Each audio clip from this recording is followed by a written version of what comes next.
হবে আমাদের আজকের সিনেমা। তো কথা না বাড়িয়ে গল্পটি শুরু করা যাক।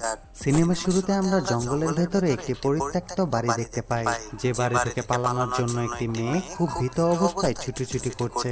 তখন মেয়েটির কাছে চারজন ছেলে চলে আসে আর তাকে চারদিক থেকে ঘিরে ফেলে।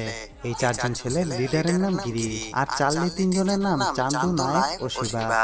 তো যাই হোক, মেয়েটি তখন ছেলেগুলোকে ভয় দেখিয়ে বলতে থাকে, তোমরা আমার সর্বনাশ করো না, নইলে পুলিশ কিন্তু তোমাদের এনকাউন্টার করে মেরে ফেলবে। চান্দু তখন মেয়েটিকে বলে, আমরা এই পর্যন্ত বহু মেয়েকে রেপ করে হত্যা করেছি, আর তাদের লাশগুলো আগুন দিয়ে পুড়িয়ে ফেলেছি, তাই no evidence, no case, only missing case. মেয়েটি বুঝে যায় কিছুক্ষণের মধ্যেই তার সিঙ্গারাগুলো তারা খেয়ে ফেলবে, আর তারপর তাকে মেরে ফেলা হবে। তাই সে প্রাণ বাঁচানোর জন্য শেষবারের মতো পালানোর চেষ্টা করে। নায়ক তখন পেছন থেকে মেয়েটির জামা টেনে ছিঁড়ে ফেলে। মেয়েটি জামা রেখেই পালানোর চেষ্টা করে, কিন্তু পেছন থেকে গিরি এসে